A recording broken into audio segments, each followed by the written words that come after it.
Welcome, travelers, to High Fantasy. I'm Brett. I clapped and I shouldn't have clapped. You got me clapping. I need my herb pouch. Daddy's been paying for my salt. This I'm part of the poop patrol, ma'am. And I'm Emily. But I'm like, don't make the robots. Don't make the robots crunch. I would take Speak with Dinosaur in a second. I have beef with DC. It's a thing. It's a whole thing. Join us on our epic world-spanning adventures. Armed with only a bit of long-bottom leaf, we will delve into some of the most amazing worlds of imagination that have ever existed. Before we get into that, don't forget to check out our Patreon if you want to support the channel. And without further ado, let's get into it.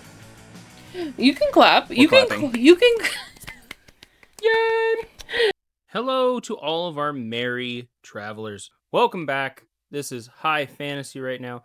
If you like what we do here, make sure to subscribe and don't forget to check out our Patreon, where we have all kinds of fun things for you to vote on. There's also going to be a $500 a month stretch goal to unlock master classes on our Patreon itself. So if that's something you're interested in, please do go and check that out. Here you can find us High Fantasy on YouTube, Spotify, and Patreon.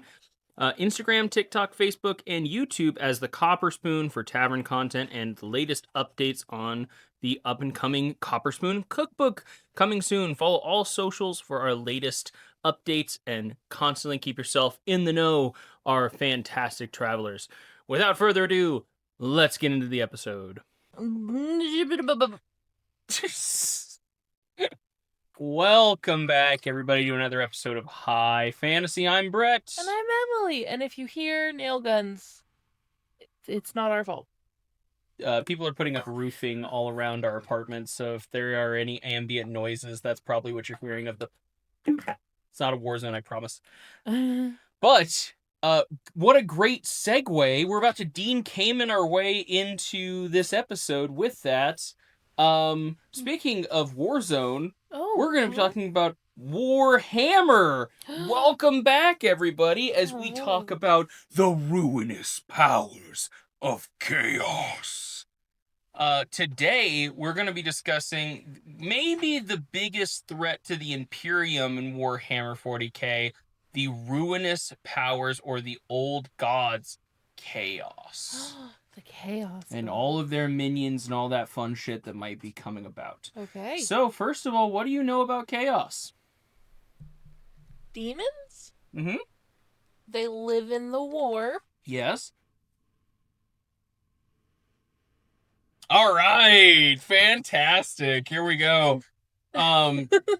So, in Warhammer 40k, a lot of beings get power based on how many people worship them, which is one of the reasons that people assume that the Emperor is still alive, even though he's a skeleton on a throne that requires 1,000 sacrifices a day to maintain his livingness, is because in the million worlds that the Imperium controls, he is worshipped throughout every one of them. Okay. So the thought is that maybe there's a power of belief kind of keeping him around, even if it's not in the form he was in before. Enough people believe and fear him that he's still around, one way or another. Exactly. So we're going to do an episode strictly on chaos because I think there's so much to talk about chaos. There's a lot to talk about all of them, but I think chaos deserves its own episode if we did our own for the Imperium. I love it. So let's kind of get into what chaos is. Chaos, in general, is the four gods of the chaos world, or, the warp. Ooh, can I try and guess the gods? Yes, go ahead. Okay. Nurgle? Mm-hmm. Slenesh? Uh-huh. So... I got nothing. I wish I had something. I have literally nothing. So, I'm going to help you out a little bit. Okay. So, Nurgle is... He's the god of pestilence and rot. Yes. Right? And disease. Slenesh is the murder. They got murder fucked into existence. Yep, the god of excess and debauchery. And then the ones that are left are... Okay, so if there was rot, and then there was excess...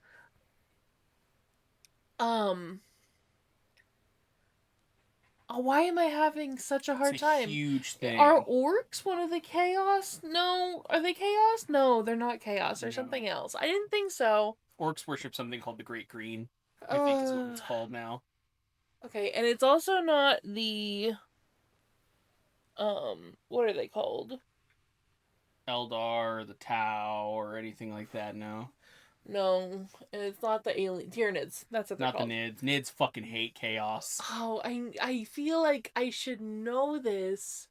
So it's like a big tagline: blood for the blood god, blood for the skulls god. for the skull throne. But what's his name?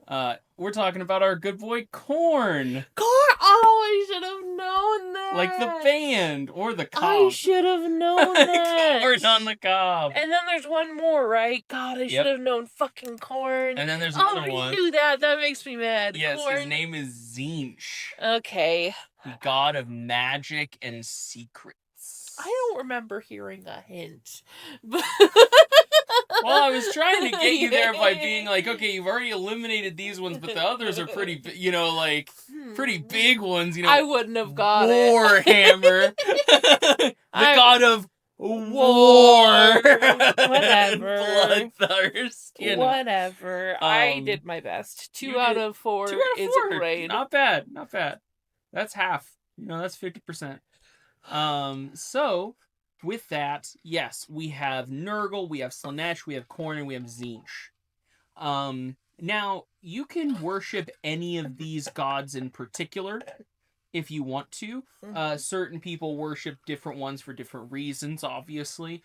And a lot of these chaos gods, because they're so big, they have whole worlds dedicated to them. Yeah. So, like, there are planets that are just under Slenesh. There's planets that are just under Korn, etc., etc., etc.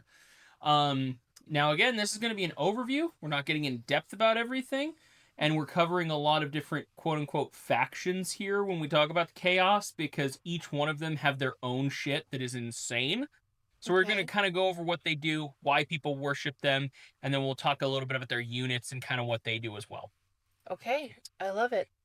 So first up, let's talk about Grandfather Nurgle. Tell me about him. You need to go to the bathroom? No, I need to grab my silent fidget. Okay. Grab your fidget. Grab my silent fidget. Fair. Okay, so we have Grandfather Nurgle. Now, Grandfather Nurgle is called Grandfather Nurgle because all of the people that worship him, he views kind of like family, kind of like his kids, like his grandkids. I feel like that's sweet. I'm waiting for it to become twisted. Yeah, for sure, right? Because here's the thing, and you're gonna have to keep this in mind throughout what I'm saying. Nurgle views disease as gifts that he is giving to humanity. So if you have the flu, that's good. Okay. If you have cancer, that's good. If you have, oh, this one's sad. Any of that stuff, it's all good because he's like, these are gifts that I'm bestowing to my children. And he wants you to go forth and spread the disease, spread the chaos, spread the rot. So he's crazy. A lot, yeah. Pretty much. But in return for worshiping him, yeah, you might be like a giant pus-ridden monster, but you do not feel pain. You do not age. Okay. You do not have to worry about death, really. Because you are just one of his children. You're one of Nurgle's kids. He's keeping you alive to spread the disease, spread the stuff. And the thing about all of these gods is they are vast in their interpretation of what they do because everybody thinks of them in a different way. Okay. So Nurgle could also be considered sloth. That makes sense. The one to not move or do anything. You want to just kind of chill and sit around playing video games and et cetera, that's Nurgle. Like, we're just gonna exist, and by existing, we're gonna, like, spread this thing and make a bunch of homies so they can just exist with us, and we're all just gonna exist and do absolutely nothing. Honestly, I'm there. Yeah, he's all about spreading the rot. He wants to spread his gifts to humanity. So the Chaos Legions that follow him are all about spreading Nurgle's love through the stars. This sounds like some hippie shit, and, the more we talk about it, the more I'm here for it. Yeah, except it's very forceful. Yeah. So... we have to have consensual slothing. Yeah, like, his Death Guard is what they're called, with his Chaos Primarch, Mortarion. Their whole thing is they move very slowly. Okay.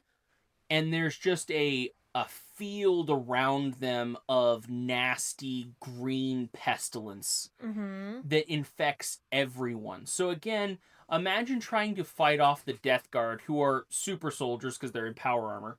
But they're these giant mutated soldiers who have like stomachs that have big mouths on them. Oh. And they eat you. Oh, that's unpleasant. But they're also still, again, Space Marines, so they're huge and hulking and terrifying. And they just won't die. They just keep coming. And you have like your front line of soldiers trying to fend them off with like tank rounds and, ballistic mortars, all this stuff. And as they get closer, you start coughing. And then your nose starts running. Oh no. And then your eyes start to get puffy. And then you're not feeling so good in your stomach. And then you're getting really sweaty. And then, like... Is there any way that these guys can be stopped? Like, at all? You send in enough Space Marines, like actual loyalist Marines, and maybe some salamanders and some, other... But wouldn't by that logic they just get infected? Because they're Space Marines. They don't work the same way as normal people. Okay. Remember how I told you normal Marines can't get drunk? Because their body is so good at filtering out toxins. It's not that they can't, it's that it's really hard to get a Space Marine sick. So you can do it, and it is powered by chaos, so it definitely happens. But a guardsman versus a Space Marine, way different. Okay, but then you were also saying that they're nigh immortal. They can't die, they can't... So how do you kill one of these things? So, it's the idea, like salamanders, burn it to ash.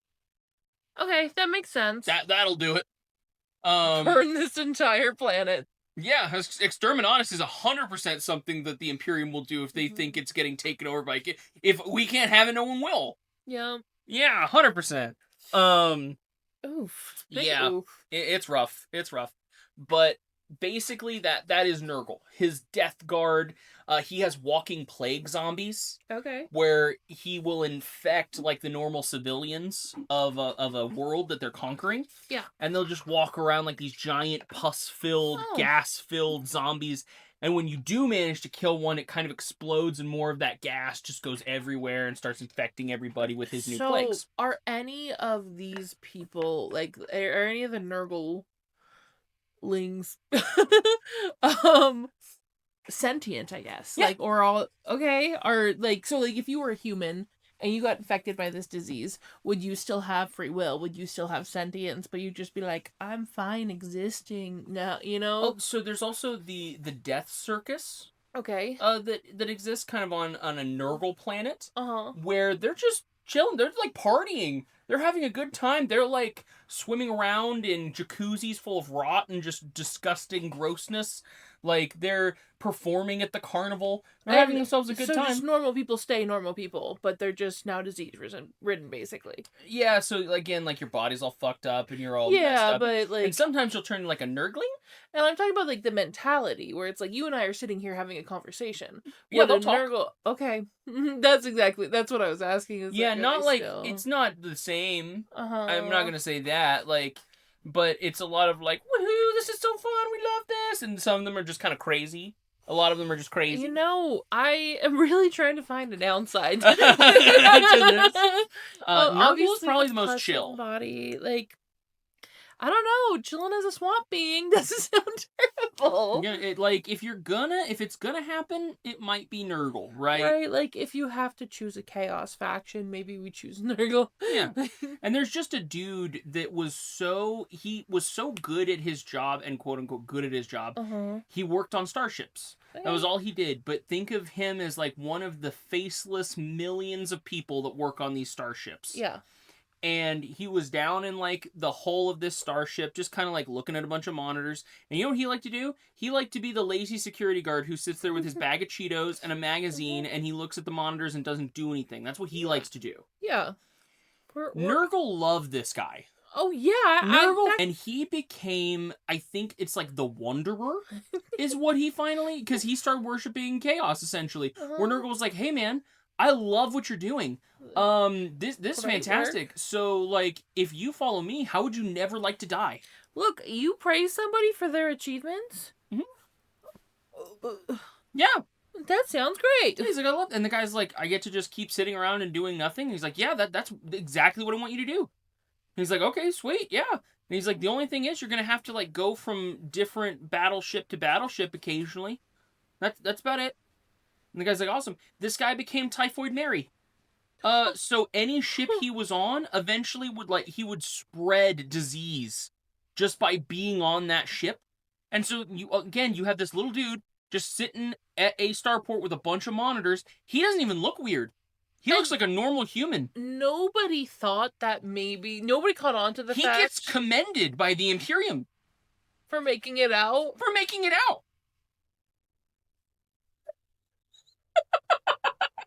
Which Nurgle thinks is so funny. It is so funny. Just... You can't hear it on the podcast, but I just threw my glasses. Yeah, so basically one starship will fall to Nurgle, this guy will get out, and I don't even, like, sometimes he'll just show up, and he's one of the million faceless people on this starship doing a job, so who's gonna be like, hey, what the fuck, dude? And there's that level of chaos still there where it's like, you don't notice him. It's fine that he's here. It's okay that he's doing what he's doing. So he just sits there, in that same little chair, the same monitor setup. He just goes to a different one. I'm gonna say this. The Imperium deserves it at that point. They have an entire sector of people who are, like, sitting there just searching out different people who are chaos beings. The Inquisition, and this literal dude who is the only man who has made it out of every single one of these situations where everything gets infected but he's fine, and not a single time was he investigated. The Imperium deserves it at this point. Yeah, and this is where we get into, like, I haven't done a good job of explaining the fact that to power and run a starship, you need so many people, and we already have those problems with bureaucracy, right? Where there's just so many people that people slip through the cracks. That happens all the time with the things we're dealing with. Yeah, but my thing is, if he's constantly the only dude who makes it out, yeah, every single time there's one person who makes it out of these starships. Maybe he's not. Maybe they don't even know that, right? Like, he could just wander onto a ship. And they might just be like, yeah. Like, they might not even know he's there. Yeah, they might not even know he's there. Again, they have an entire sector of people dedicated to hunting these guys down, and nobody... This is crazy to me. Mm-hmm. This is, like, I get they have bigger things to worry about than one random dude, you know? Because they don't know about it. They have no idea that this guy's what's causing it. It's one battleship. It's one guy. Well... It's one battleship. And that's 2. And then 3. That's what I mean. It spreads. It's the Imperium's fault.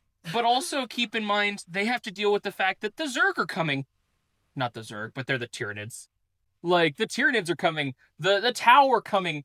The Eldar are coming. The Leagues of Votann are coming. like, they're fighting a war on so many fronts. This one random dude is not a problem for them. They're like, whatever. It happens. I feel like you've also told me random stories about how they're in a random planet, in a random village, and there's a random kid that they randomly think might have something to do with chaos, and they do something about it. So you're telling me random kid over here who's done literally nothing in his life to show any signs that this might be happening gets caught, but dude who's on 17 battleships that all go down because of the plague and he's the only one who makes it out is never ever looked at ever? Nope. So, again, that's where the Imperium was looking at the time. I'm sure if they had people, like, looking into it, it probably would be a thing. And maybe there's even people with the suspicion that that's what's going on. There are so many stories of the crazy stuff that has happened in Warhammer. For instance, there's a requisition officer on a planet. It's like He Who Watches or something like that is the name of this book. And the whole book is, there's this Inquisitor. And this Inquisitor is trying to figure out what happened because a bunch of guardsmen got a supply of, like, rations that were bad. And it killed them. Oh, shit. Okay. So, like, 40,000 people died. Fuck. Guardsmen. So trained soldiers of the Imperium died because they ate bad mutton.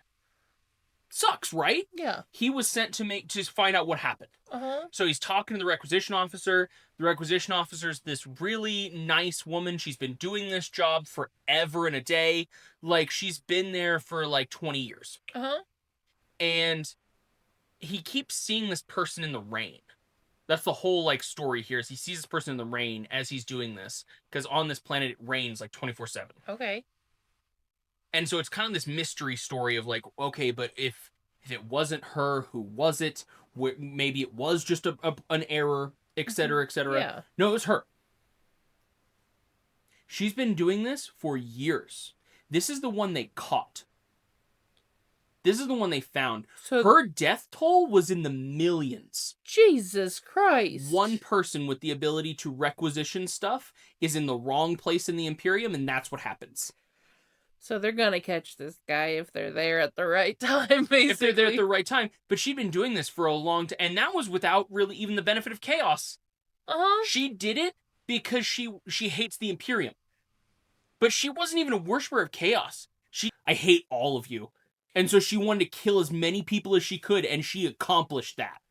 Damn, girl. Make that girl boss hard, girl. She murdered, like, just this one person, her death toll was above most Space Marines. Which is insane. Goals. So that's insane. So the idea that there's this one dude on a ship and randomly bad stuff, because who knows why it fell to chaos. They're losing battleships and stuff like that all the time to different Tyranid invasions, to, again, Eldar raids, all this other stuff. So you're saying it's suspend your disbelief? Yeah, suspend your disbelief. Big-ass universe. It's a huge universe with... The Imperium alone owns 1 million planets. I still say this is on the Imperium for that. So it's also like the authors have to have like some reason why something happens. Yeah. So, you know, it's very fun. If the Imperium was just right all the time, then it would be great, but it's not. But yeah, that's a little brief overview of Nurgle. Then we have Slenesh. Oh, yes, the murder fuck one. Now, Slenesh is... Oh, I shouldn't say that. I forgot. Slenesh is the god of excess.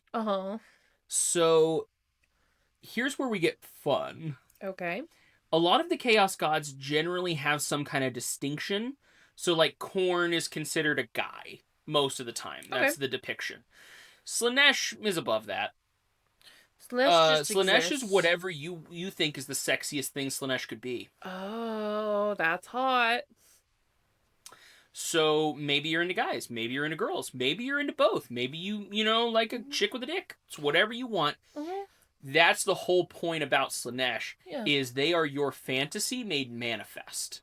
That's an... Oh. And you cannot look at Slenesh without fully, like, vaporizing, essentially.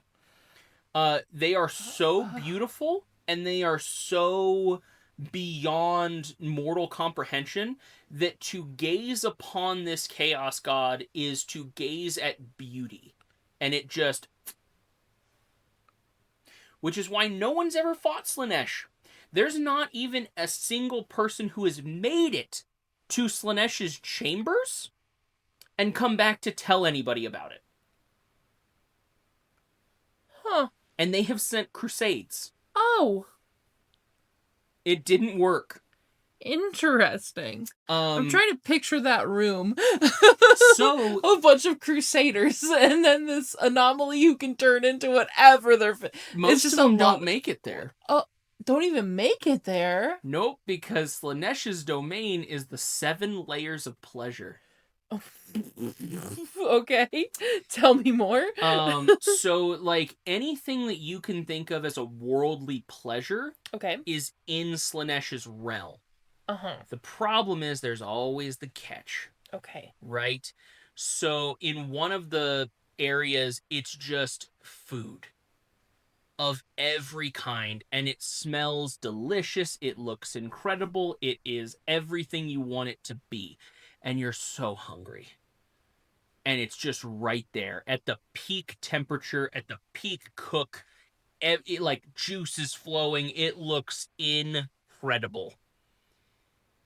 But if you stop, if you try to eat it, you've fallen. You already failed. Did get me by level 1. Yeah. Like, there's all of these different levels just to get to Slenesh's chambers. Mm-hmm. Most people don't even make it there. There's one that I think is really funny because the whole point of it is just a field of grass. And it looks so comfortable. And you're so tired. And you've been walking for so long. And you fought for so long. Don't you deserve a rest? A field of grass? No bugs? Oh my and god! would it really hurt you to stop for just a minute? To take just a second? I'd be done for. I would be done for. Delicious food and fresh grass? It's a hobbit's life for me. It's rough. There's like of course a layer of like sexual excess. Oh yeah. Right, where it's like just the most beautiful people you can imagine caught into the form of revelry that only could be described in the Greek god of parties. Like it is insane. And again, they're so pleasant and everything smells so good. And wouldn't it be so nice to feel the caress of someone's skin against yours, to feel the pleasure and the release of having someone that is there to take care of your needs and your wants and be there for you? And then you stop and you realize that that's not a bunch of people in that mound. That is a mound of flesh. They are all melted together. Ooh. They are writhing and twitching, and so it gets bad. Ooh, I don't like any of it. But the sixth one is probably the hardest. Oh god, okay. So this might be fun. What if everything you wanted to happen in life happened? So by that I mean let's just say like you had your father's approval. You had the perfect job. Everything is going super great for you. Everyone wants to tell you how good of a job you're doing. Everyone is stopping to applaud you and show you how much you've done, how far you've come, to acknowledge your effort. Okay. If you take that minute to kind of bask in the radiance of all of that applause, to have a moment where you're indulging in your pride, well, you're gone. It's done. You've fallen. You failed. So all those people who just wanted to hear their dad say that they love them or they respect them, that's what you come into. That's rough. Your dad pats you on the back and he says he's proud of you. And if you have a moment where you're like, thanks, Dad, you failed. Oof. And then what happens if you fail? If you fail, you're stuck on that level. You become one of the millions of souls trapped in Slenesh's murder web. That's crazy. Mm-hmm. That's There's an so avarice power. one for sure, you know, like where it's just you walk through a forest, but the trees are made of gold, and the apples are made of rubies and emeralds and sapphires. The grass itself there looks like it is made of the finest silks. Like and you're like, maybe I can just stuff some in my pockets. You know, maybe I could just grab some and you know keep walking. And if you do, it starts to weigh you down. Oof. And then you can't move, and you realize that those trees were once people. Oh no. That grew up from the avarice of those people. Oof. It's rough. It's real rough. So Slenesh, the idea behind Slenesh is not because a lot of people think that Slenesh simply exists for sex. That is incorrect. Slenesh is the god of excess. More. It has to be everything. So the noise marines that I told you about before, who like strum that power chord, atomize you, and they snort you like drugs. The reason that they are Slenesh's marines is because they embody that idea. Like loud noise, as loud as it could possibly be, drugs, like it's everything in a level of excess that should not be capable of. Yeah. So yes, Slenesh is also pleasure and sexuality and stuff like that, and there is a level of that. But that's really not the thing. That's not the focus. That's not the big thing here. It's too much of anything is bad for you. Mm-hmm. And Slenesh is there to give you too much of anything. Of everything. Of everything. So that's the whole point behind Slenesh. So there's some crazy stuff. Like they have distended jaws, so they can eat more. And they have longer tongues, so they taste everything. Oh. But it also gets to the point where it's like they cut their own lips because they like to feel the pain. They like to feel it. Pain and pleasure are very like. Ooh, I don't like it. I don't like it. It's to, not hot anymore. To Slenesh, because it's like you think the sexuality and then they're murdering you. Oh, I don't like this. Yeah, I don't like it's bad. It's bad. So that's Slenesh. I just want tasty. I think I'm just hungry. I think I'm just getting high and I'm hungry. Fair. So that is Slenesh. Then we have let's do zench because I want to save korn for last. Okay. So zench does not have a form. Okay. There is nothing that we can quantify zench by because in his essence he is unknowable. So he will always appear as something different. Mm-hmm. And you'll never see zench's true form because you can't comprehend that. Okay. But he might appear at one point as like a cloud of smoke with multicolors. He might appear as a writhing mass of flesh where like the mouths and stuff move throughout and the eyeballs will randomly appear and stuff. He might appear as like a bird or an unknown creature or, et cetera, something that always seems a little off. Okay. He loves the avian theme, though. Okay. Now, zench is the god of magic and secrets. Ooh. So theoretically, there is nothing that zench does not know. Okay. And he uses this knowledge a lot against his brothers and sisters. Mm-hmm. Because all of the Chaos Gods fight in this thing called the Great Game. The War. The Great War. All of them want to be the Chaos God that's on top. Okay. They want the most worship. Yeah, so they're all kind of like allies, but still trying to beat each other at the same time. Exactly. So you might do something that demeans Nurgle or helps Korn, but the only reason that you would do that is because you gain something more out of that deal. Zench loves to pit them against each other. So maybe he'll have somebody slip in and whisper to Nurgle that Korn is impeaching on one of his worlds. Or maybe he'll come in and tell Slenesh that one of Korn's berserkers has defiled their temple. Or, et cetera. And he'll just pit them against each other in little games and squabbles. He loves that. He does not like fighting things front on. He hates that. That's like the worst thing in the world. But he loves cat's paws. He loves just go over there. Like batting them in the right direction, making them do the work for him. Just a mischievous little guy. He's just a mischievous little guy. That's kind of cute. He truly sounds like a cat, where he's just like, I'm gonna do something obnoxious and pretend like I'm innocent. Exactly. Yeah, because he will gaslight the shit out of people. Where it's like, I know what you did, Zench. And he's like, me?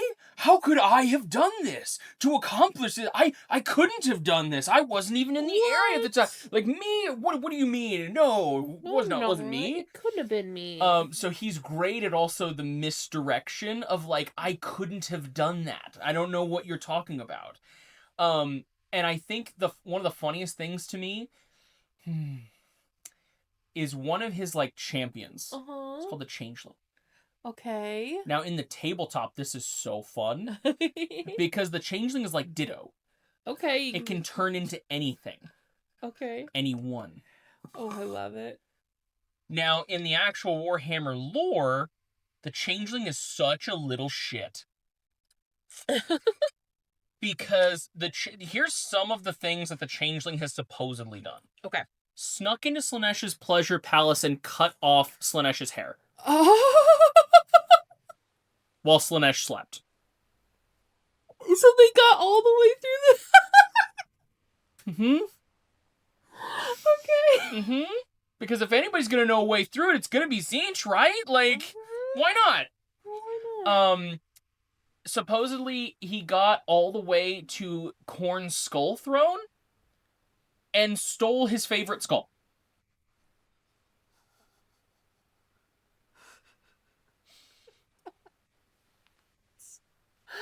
So dumb. I love it so much. They're just sneaky little guys. Sneaky little shit. They're just, Sneaky little shit. they're just playing pranks on their buddies. And it's literally like afterwards, maybe here's what I always picture is like, so he cuts like Slenesh's hair off, and then you have Korn like sleeping in his throne, and he goes steals Korn's favorite skull, and then puts Slenesh's hair in Korn's hand.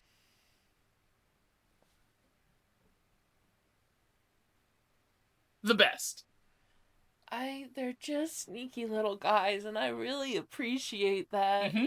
I really appreciate it. So Zench is terrifying because he has a mastery of all magic. Okay. Which makes him capable of doing almost anything that he wants to do, for the most part. Oh, you keep telling me about these guys, and I'm like, I'm on their side somehow. Why do I like them?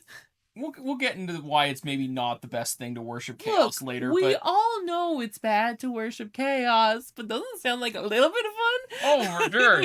That's the thing. In the Warhammer 40k universe, no one's having a good time. So, like, you can come up with pros and cons about all of them.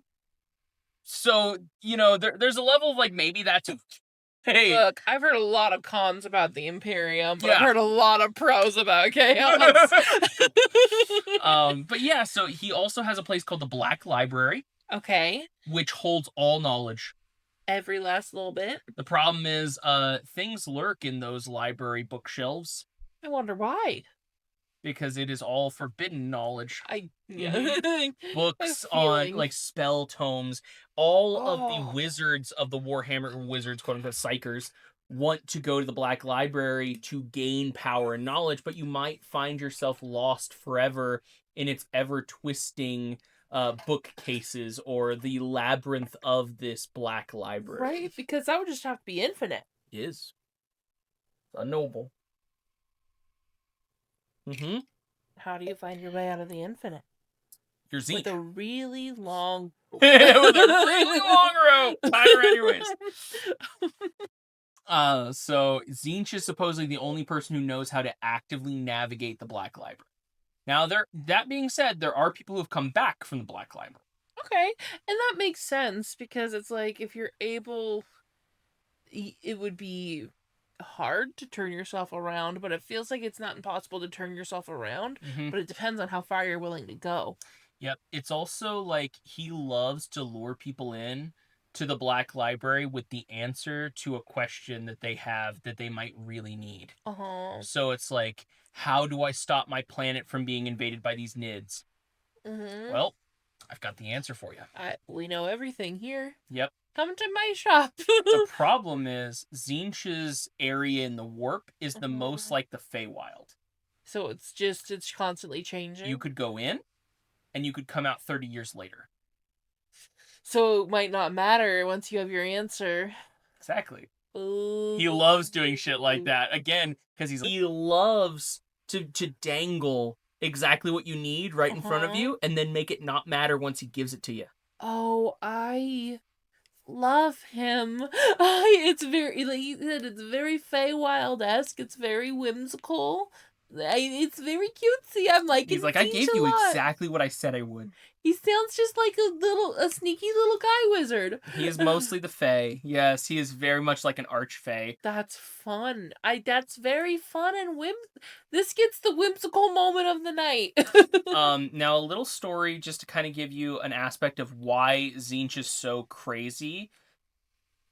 Magnus the Red was a Primarch and the most powerful psyker of all of his brothers. He fell to zench because zench tricked him. So when the Horus Heresy was happening, Magnus found out about it.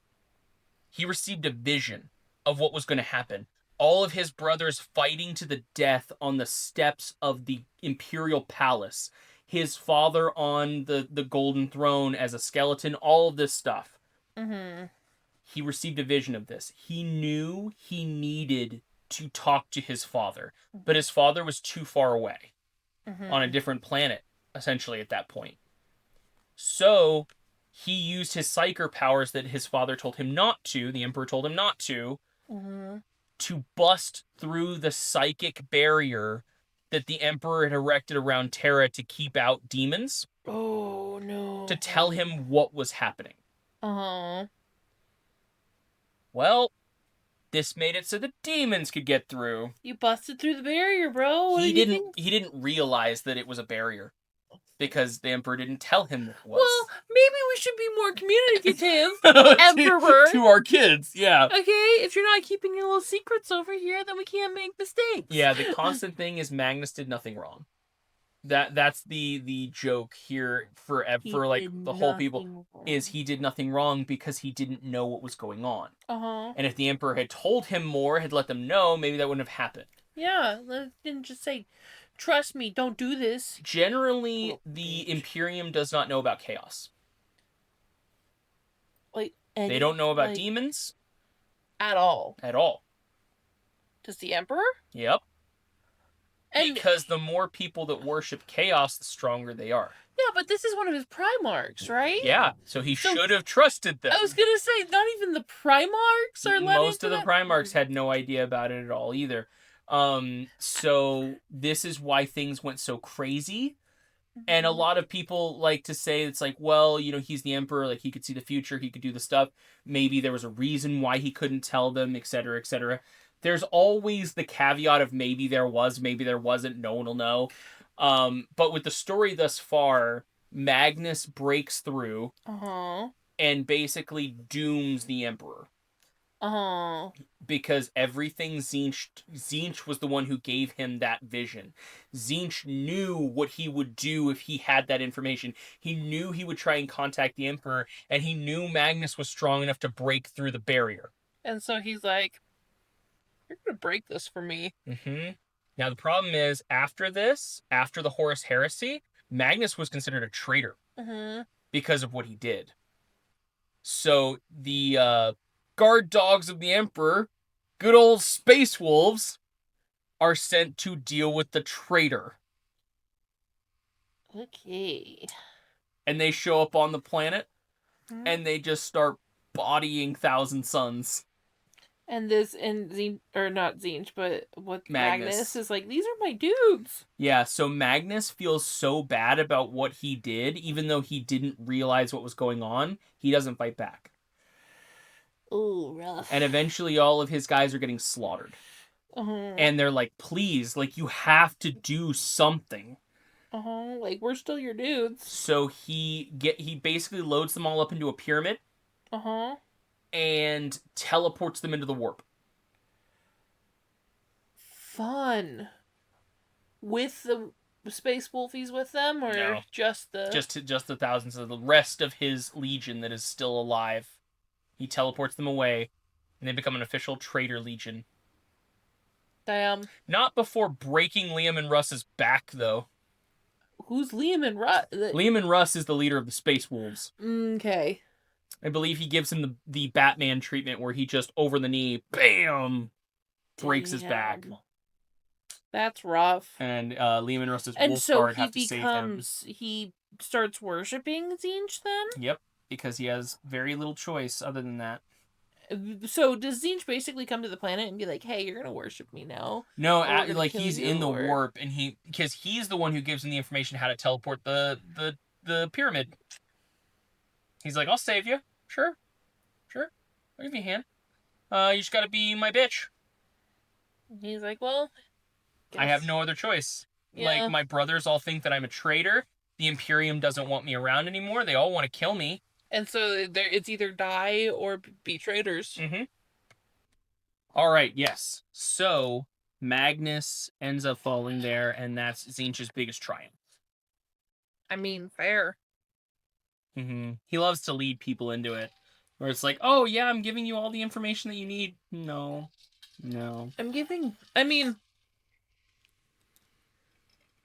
It's all the information they need for that specific thing. Exactly. But he's always 3 moves ahead. This is the problem with Zench. So you think you got him, you think you understand what's going on. Nope. He's a chess master. So that covers Zench. Let's get into our good buddy Korn. Your favorite. Now, there is a lot of war in Warhammer. Oh, really? Mm. Lots of war. Yep. So we have Korn. This is probably the closest you're going to get to an actual representation of the devil. Okay. He is an enormous goat demon. So he's got like the big cloven hooves. He wields a big old axe. Oh, love it. Love to see it. Got the giant wings in the back, muscles on muscle, like a 13-pack. 14, maybe. Anyway. Just big. Big, bulky, strong guy. Smash. And all of his greater demons, because there are greater demons for all of them, are called bloodthirsters. Okay. It hurts them to not be fighting. Okay. Yeah, bloodthirsters will slowly lose health when they're not in combat. That's crazy. It's okay. nuts. They live for the slaughter. So his big thing is blood for the blood god, skulls for the skull throne. He does not care where the blood flows, as long as it flows. That is, if his own people are getting slaughtered, that's good. Oof. That's good for him. Oof, this is rough. Korn berserkers love to get up in people's faces and murder them with melee weapons. That's their big thing. They want to rend flesh from bone. They want to see the blood spray. That is their big thing. So there's the bloodthirsters. There's all that fun stuff, and his Primarch is Angron. Okay. Angry. Yeah, you're gonna get a couple of those like right on the head for sure. But Angron was basically he grew up on a gladiatorial world. Okay. And he had these things, like he was put into the arena as a gladiator. And he kept winning and winning and winning because he was a Primarch. Okay. So he's an enormous demigod that's just kicking everybody's ass in the arena. Fair. Well, he gets these things put into his head called the butcher's nails. Okay. Think of them like mechanical dreadlocks. Okay. And they just pulse the anger center of your brain. Huh. Well, so Angron got even more angy. And he decided to raise up a rebellion.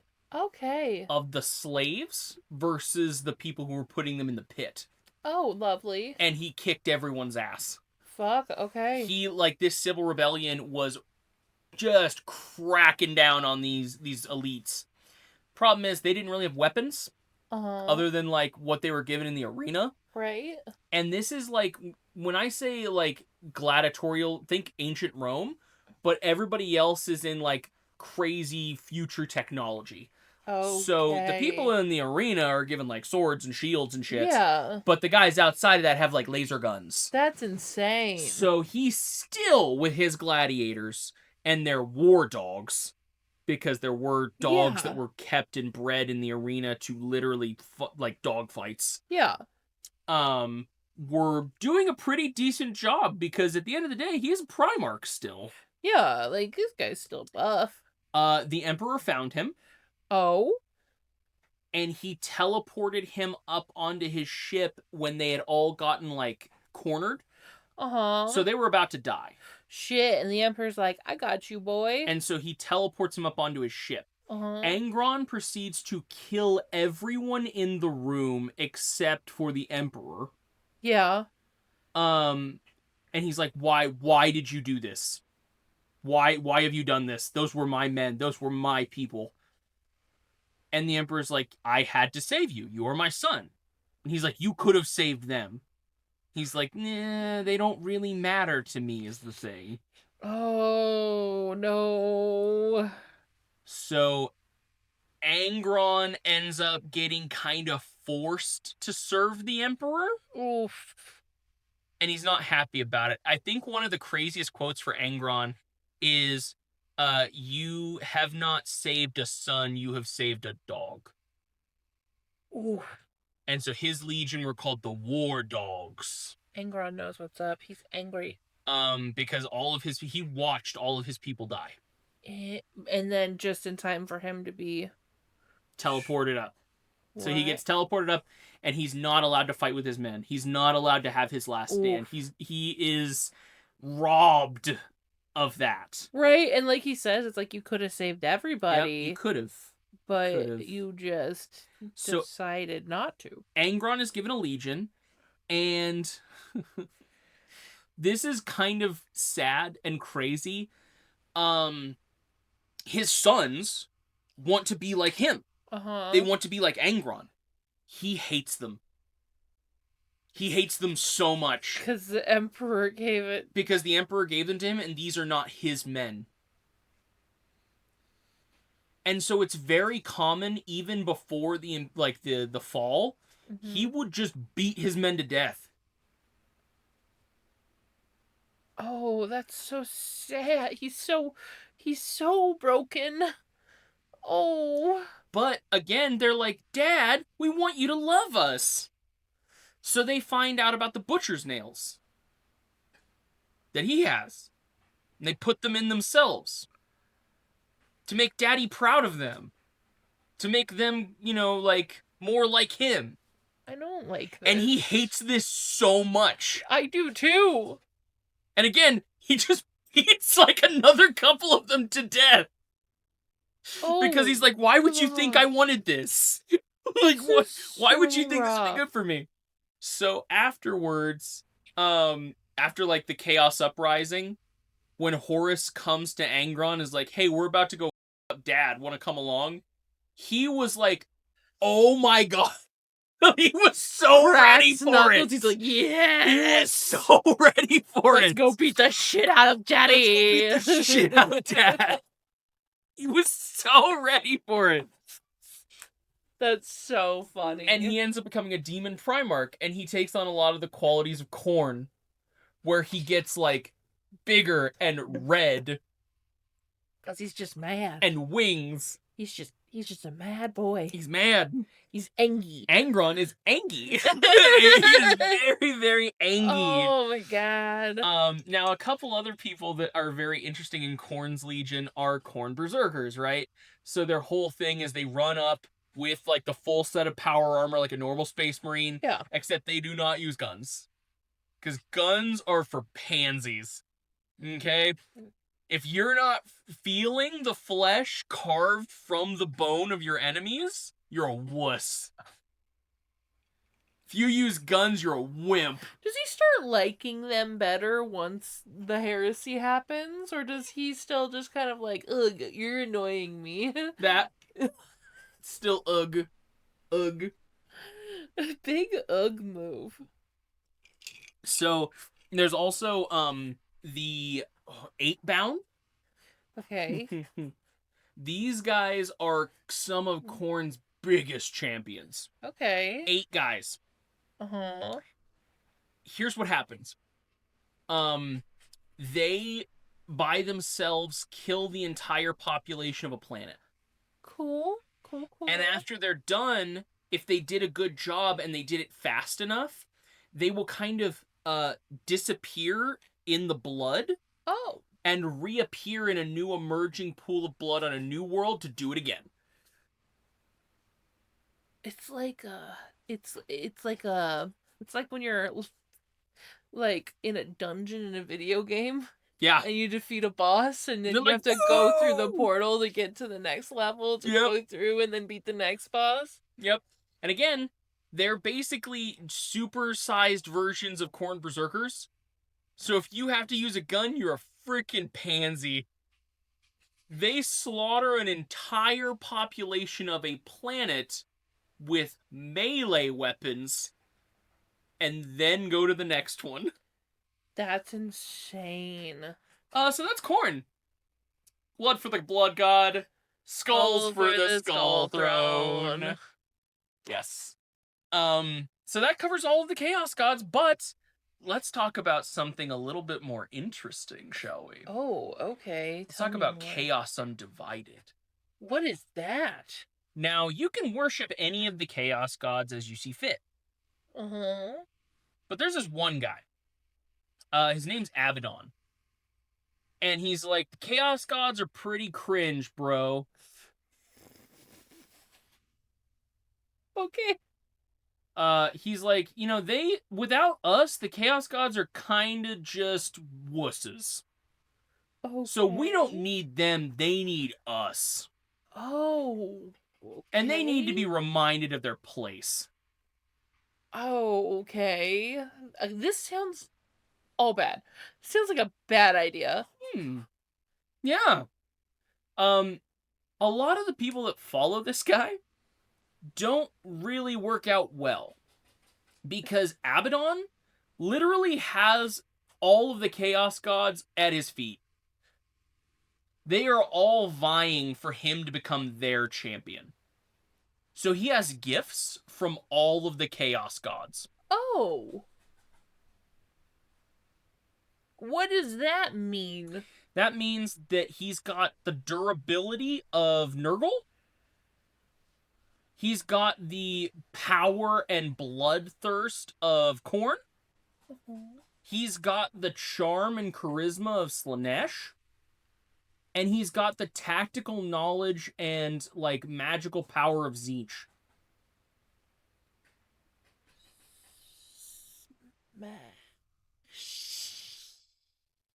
He's just he's fully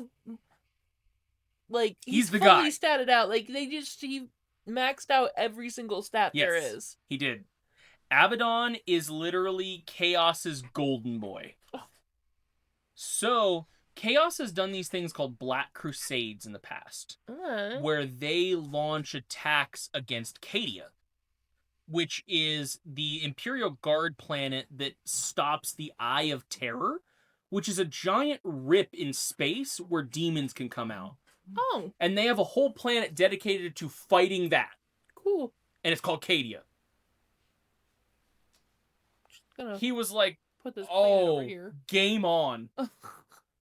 So he got the Chaos Legions together, united under one banner, which it doesn't happen often because there's so much infighting. Yeah. Because again, the Chaos Gods are like, I want to be better. No, I want to be better than you, and I want to be better than you. And their followers are the exact same way. It's like, Zench is better than Korn. It's like, Korn's better than Nurgle. Nurgle's better than Slenesh. Mm-hmm. So there's always so much infighting. And Abaddon basically just stomps on the ground, grabs his sword, and is like, all right, y'all bitches, listen up. You're working for me now. And we're gonna go mess up this planet. Anybody got a problem with that? Everybody's like, yes, sir. Sir, yes, sir, yes, Mr. Daddy. Abaddon, sir. Yes, sir, Daddy. Yes, sir. Dad, sir. So, the problem here is he's not all powerful. Yeah. Because all of the Chaos Gods want him, but here's the thing. let's say Slenesh gives him a bunch of power. Well, he might decide to turn on Slenesh. And then Slenesh is going to be like, I don't want you to have He might decide to team up with Zench in that case. Well, he's still got Slenesh's power. Oof. And now Slenesh is looking like a real good target for the other Chaos Gods. So they're all very careful about how much they give him. The other problem is the other people who worship Chaos Undivided try to do what Abaddon does, where they, all worship the other Chaos Gods in their own, separate way, where it's like, I take a little bit from here and take a little bit from here, but it's always a little too tempting, right? It's like, maybe I take a little bit more from Nurgle. Maybe I take a little bit more from Slenesh. Maybe... Ooh, this is really appealing to me right now. And you have all the Chaos Gods constantly whispering, like, yeah, you want to take more from me, right? Like, you want my gifts more than the other ones. I'll help you out right now. Like, I'll save you. Who's your daddy? And exactly, who's daddy? And then maybe you say one day it's Nurgle. Well, you don't get the other powers from the other ones. They're taking those away now. Oh, it's tough being a warlock out here. It's tough being a warlock out here. So, Abaddon is literally like, the Chaos Gods are wimps. Like, we are so much better than they are, and they should be serving us. They need to understand their place, which is at our feet. They exist through my will to want them to do so. And they're all like, you know what? You're making some big moves. And you got some brass cojones on you. Brass cojones! You need an absolute minivan just to hold that sack, my friend. Because my goodness. Wow. And he gets away with it. Because they need him. They're like, I hate that you're saying this, but... Without him, it doesn't get done. So... Damn. So that's Chaos Undivided. They managed to, on the 13th Black Crusade, destroy Cadia. Really? They do it? They do it. They get the job done. They get the job done. He comes in with these things called Blackstone Fortresses, which each one of them is powerful enough to destroy a planet. He brings 3. It's always good to be prepared. And he's prepared. Oh boy, is he prepared. The people that show up for the Battle of Cadia is the Warhammer version of Marvel's Assemble. Like so the it's Infinity everybody. War. Even the Necrons show up to help. Wow. The Eldar show up to help. Anybody who's like, fuck the Imperium is there. To help the Imperium. Oh, because they don't want the Eye of Terror to be left unchecked, and they understand that most of the time the only thing standing in the way of the Eye of Terror is the Imperium. Wow, I thought you were talking... Whoa. Nope. Yeah, you remember that guy, General Yarrick? The guy that the orcs are so obsessed with? Yeah. He's there. Oh my god. He's one of the only reasons that it lasts as long as it does. That's insane. Yeah, it's crazy. There's a big level of people, everybody shows up to defend Cadia. That's crazy. That's insane. And they end up losing. And they lose because Abaddon is just like, nah. Again, you will be reminded of your place, and it's at my boots. That's insane. I love it. So Chaos got a big dub. Big dub. Big tub. Big dub for Chaos. Now, I think with the last little part of this episode, I would love to talk about some crazy stuff here. One, there's the 4 Chaos Gods. Yeah. Why? Well, one of them was murder boned into existence. Sure, right? Like, all of that stuff happened but isn't that interesting? Like, you can just create or all of them created?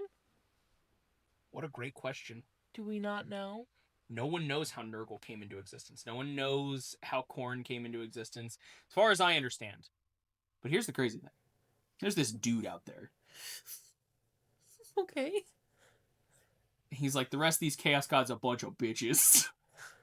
There's another guy. Another guy who's just like, you're a bitch. Yep. His His name's Vashtor. Okay. All of the Chaos Gods work with him. Because they have to. Is he really that much of, like... He's their weapon dealer. So he's like, you want to be up to date with the latest? This is the guy who puts demon souls into swords and gives them to generals. This is the guy who makes demon engines that are basically tanks with the soul of a bloodthirster in it to power it. This is the guy who runs his own little pocket of the warp. He controls it. He's on his hot girl ship. Mm-hmm. The ruler of blood and metal, Vashtor. And he's just like... Y'all a bunch of bitches. That's hilarious. Because, again, he works with all of them. Well, if you piss off Vashtor, he's not going to work with you anymore. Which means all of a sudden, the other three have a guy that's producing weapons for them, and you don't. Gotta get him from somewhere. Vashtor supplies your need. But he's not content with just being the weapon dealer. Oh. Oh no, he wants more. Does he now? So he showed up to this little guy called Abaddon. Him and Abaddon over here just like sipping tea being like, dang shit. And he was like, hey, I hear that you have some pretty similar ideas as me. If you ally with me, we will overthrow the Chaos Gods. I will take over the warp. And together we will rule the galaxy. They're trying to coup. They're trying to do a coup. So, and like Abaddon's like, uh-huh. What makes you think you're cool enough to hang, dude? And he's like, all right, fair point. Check this shit out. Look at my guns. And from the warp, he pulls these things called space hulks, which make battle cruisers look like dinghies. And they are full of all kinds of demons and craziness with them. And he's like, you and me, we team up, we clear these. These are going to be our new fleet vessels. We're going to go stick it to the Imperium harder than they have ever been stuck before. Oh, this Cadia shit? This was just a drop in the bucket. This was the tip of the iceberg, baby. You team up with me, and we'll bring the Imperium to their knees. They'll be kissing our boots. No more us getting our shit rocked. We're sticking it to them now. That's so good. And Abaddon just kind of like, okay, bet. All right, fair. Me. And they predator handshake. Get it. And that's where we're at currently in the timeline. Vashtor is trying to get pieces of some kind of machine that he wants to build. And Abaddon's helping him do that. And they are sticking it to the Imperium the entire way. That's incredible. Yeah. Yeah. What's up? I thought I felt something move under the couch, and so I was like, a scorpion down there? No, that's incredible, though. I love how there's just a couple of dudes who are like, these Chaos Gods ain't shit. But I like them better than I like these guys. Yeah, but I'll take their power. Uh-huh. Like, I don't like them, I don't like their ideals, but you know what I do like? Being able to shoot lightning bolts from my hand, that's pretty cool. To be fair, it would be really fun to be able to shoot lightning bolts from your hand. So, yes, the things that Chaos do are not great, because the thing is, they value human life arguably a lot less than the Imperium does. Yeah. Which is saying something when I said that the Imperium views human life as the cheapest thing they can produce and use. Oh, yeah. So that should kind of tell you a little bit about it. Yeah. They use the bodies of their slaves that they have taken from planets and when I say build a temple, you know how like the pyramids were built with those giant sandstone bricks? I think it was sandstone. Mm-hmm. Imagine that, but maybe there's a worker who like falls over from exhaustion. You just push his body into the bricks. That helps solidify it. That helps the structure. I'm pretty sure that happened in Egypt too. The souls of those people all are used, like, maybe you need sacrifice to please the blood gods. You know, maybe you need to get a demon engine working, or maybe, you know, this or that. You can. That's what the sleep pins are for. Go lay down, Buck. Go lay down. Go lay down, please. Thank you. Thank you. There is no caring. Now, Vashtor, this is interesting. I will say. He gives demons power. Okay. For a price. What's the price? That depends on the demon. Hmm. Most of the time, it's like, okay, I'll make you a metal body to inhabit. It'll be much stronger than what you're using right now. But you have to go out and reap me 1,000 souls, or 10,000 souls, or 50,000 souls, or 1,000,000 souls. Really depends on what he's giving you, right? Right. Because you kind of get to choose your upgrades. Now, and you have a certain amount of time to do it. Okay. And then you're done. After that, you walk away. You keep all the upgrades, right? So it's a pretty good deal. He doesn't try and, like, screw you over. Yeah. But he needs souls for his work. So he is more than happy to employ any demon that wants a little bit of an upgrade or a boost. And you sign on with Vashtor, you get that. But you owe him now. That's super cool. Out of all of them, who would you say is your favorite? That's an interesting question. I love the machinery of Vashtor. There's a story where he even ends up, like, disassembling drop, like, planes with Marines in them. He just disassembles it in the sky. That's and they insane. Because they're in space. That's insane. So it's just like, oh, all your nuts and bolts, everything starts coming undone. Your plane is undone in the air. Gone. That's insane. He's nuts. He's crazy. I love Vashtor, because he's also what feels like the low guy on the totem pole, right? Aww. Which I love an underdog. You love an underdog story. And I've always loved the inventiveness of that kind of stuff because it feels endless, the things you could do. So I think Vashtor's my favorite. I think out of all of them, I really thought it was gonna be the Rot Boys, Nurgle. but I think my favorite is the sneaky little guys. It's zench. It's the sneaky little guys. I didn't see it coming, but here we are. That's incredible. I love that so much. I just feels like the little brother who's playing pranks on their older siblings and trying to get them pissed off at each other. And I'm not, he's just a sneaky little guy. Now, since I talked about the Primarch of each of the other ones, I feel like I'd be remiss not to say this. Do you remember, the guy I talked about the Emperor's Children? Yeah. And he had the biggest daddy complex ever, where he was like, we will be the best of my father's sons. I will earn the name of the Emperor's Children. Yeah. And he took over that planet in a day with 2 guys. Yeah. It's Fulgrim. Okay. He is the Primarch of Slenesh. Really? Really? He jumped off Daddy's dangling.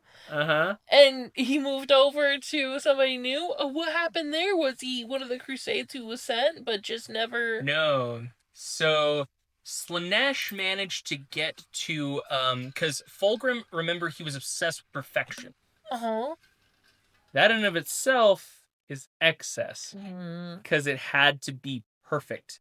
No matter what it took, it had to be better. Yeah. And, and so that strive for perfection, for artistic, brilliance, can be considered an idea of Slenesh. Yeah. And there was this orchestra conductor that he loved. Okay. She was amazing. She was like far above her time. He loved the arts so much that he encouraged all of his sons to be artists. Yeah. Musicians, painters, sculptors, all this stuff. And they were all, in and of themselves, masters of the arts. Were they the ones who murder-boned Slenesh into existence? That's the Eldar. Okay. No. Slenesh already existed when this happened. Okay. So he pushed them to Yeah. be perfect in everything that they did. Because that was his whole point, is like, my Marines will be more beautiful. They will be more talented. They will be stronger. They will be faster. There'll be all these things better than my brothers. And so he had a theater, an actual full theater in his battle cruiser. Like I think it was a space hulk that he had. Yeah. And it was a full amphitheater where they would perform plays. They would put on like musicals. Yeah. And he had this girl, this one particular like orchestral, like it. I don't exactly know if you want to say like theater director or whatever. She was in charge of it. Let's say that. And she was like one of the Imperium's foremost leader of the arts. Okay. Well, she put on a performance that was so beautiful, that was so beyond human comprehension, that has only ever been performed once. And Fulgrim was in attendance of this with all of his sons. Everything started going okay in the beginning, until as the performance proceeded and as things continued, people were openly weeping, crying over how beautiful this performance was. And then they started getting violent to the point they were beating each other to death while the play continued. Some of them would tear their mouths, like their jaws off, just trying to like feel more and experience more, almost like they're trying to drink in the performance, and their mouth couldn't open wide enough for them to do so. I don't like the way you described that. That made me uncomfortable. And Fulgrim, for the first time I think ever, openly cries. Wow. Okay. While on the stage, the his head girl here, the director, is the main performer, and he can't take his eyes off of her. And she turns into a demonette of Slenesh. Oh, God. And his whole legion falls to this performance. Oh, it was a trap. It was a trap. It was a trap that he walked into willingly with his love of perfection. It had to be perfect, and no one does excess better than Slenesh. That's actually insane. And he turns into a giant snake.